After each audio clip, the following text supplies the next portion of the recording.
Hi, hello everybody. This is your Srinivas. Welcome to Srinivasa Academy. Dear students and dear friends, those who are watching first time my channel, please do subscribe immediately so that you will get notifications whenever new video, new content is added to the channel. My dear students, breaking news for TS EAP set students.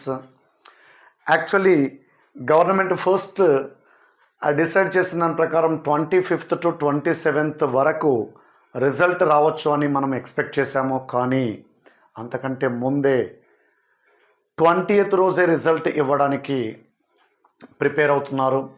So big alert for upcoming engineering students. Okay, my dear students, already we have discussed in our earlier videos what are the difficulty levels in various shifts. So most of the students, most of the teachers, after so much analysis, after lot of discussions, so almost all evening shifts అన్నీ కూడా కొంచెం moderate to tough లాగా feel అయ్యారు. Morning shifts ఏదో ఒక్క shift మినహాయిస్తే మిగిలినవన్నీ కూడా ఈజీ టు మోడరేట్గా ఫీల్ అయ్యారు. సో ఓవరాల్గా అందరినీ గమనించిన తర్వాత, అందరి ఫీడ్బ్యాక్ తీసుకున్న తర్వాత 9th రోజు సెకండ్ షిఫ్ట్ టఫెస్ట్ షిఫ్ట్గా ఫీల్ అవుతూ ఉన్నారు. సో మనకు నార్మలైజేషన్ ప్రొసీజర్ తర్వాత ర్యాంక్స్ అలాట్మెంట్ జరుగుతూ ఉంది.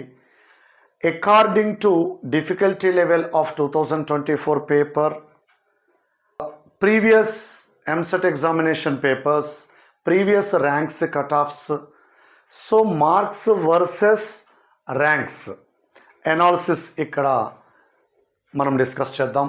సో దాంట్లో ఫస్ట్ మనం చూసినట్టయితే 1 to 50th ర్యాంక్ రావాల్సిన స్టూడెంట్కి మార్క్స్ అబోవ్ 145 ఉంటే వచ్చేస్తుందండి. అబోవ్ 145 మార్క్స్ వచ్చిన వాళ్ళందరూ కూడా 1 to 150లో ఉంటారు. సో పేపర్ డిఫికల్టీ లెవెల్ని దృష్టిలో పెట్టుకొని చెప్పడం జరుగుతుంది. ఇది అంటే 51 to 100 ర్యాంక్ రావాలి అంటే 140 to 145 మార్క్స్ రేంజ్లో ఉండాలి. ర్యాంక్ 101 to 300 ఉండాలి అంటే marks range should be 135 to 140. Rank 301 to 500 ఉండాలి అంటే మార్క్స్ రేంజ్ 130 to 135 ఉండాలి. Rank 501 to 1000 125 to 130. So up to 125 marks score చేసిన స్టూడెంట్స్ 1000 ఆర్ బిలో 1000లో ఉండే ఛాన్స్ ఉంది.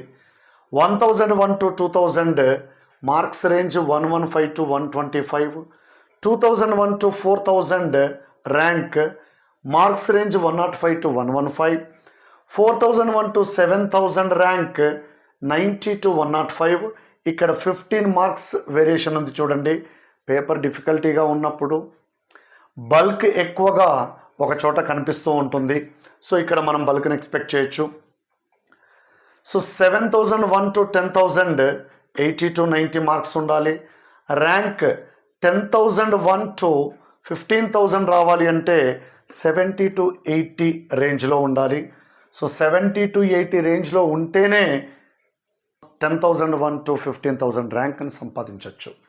నెక్స్ట్ 15,001 to 25,000 ర్యాంక్ రావాలి అంటే 65 to 70 రేంజ్ ఉండాలి.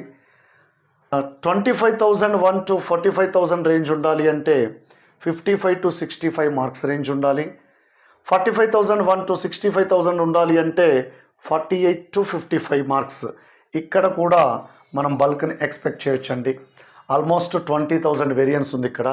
సో 20,000 స్టూడెంట్స్ని ఈ బల్క్లో ఎక్స్పెక్ట్ చేయొచ్చు మనము. 65,000 to 85,000 ర్యాంక్ రావాలి అంటే క్వాలిఫైయింగ్ మార్క్ టు 48, 40 to 48 రేంజ్లో మార్క్స్ వస్తే 65,001 to 85,000. So most of the students అడిగేది ఏంటి అంటే మే 9th సెకండ్ షిఫ్ట్ రాసిన స్టూడెంట్స్కి 38, 39 మార్క్స్ వస్తే క్వాలిఫై అయ్యే ఛాన్స్ ఉందా, 40ని క్రాస్ అయ్యే ఛాన్స్ ఉందా ఆఫ్టర్ నార్మలైజేషన్ అని చాలామంది స్టూడెంట్స్ అడుగుతున్నారు.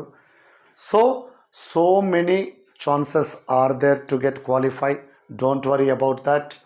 So among all the shifts, little bit toughest shift మే 9th సెకండ్ షిఫ్ట్ అని చెప్పుకోవచ్చు. సో అందుకని 38-39 రేంజ్లో ఉన్న వాళ్ళు after normalization 40 point something or 41 point something వెళ్ళే ఛాన్స్ ఉంది. Don't worry about that. All the very best. Thank you so much.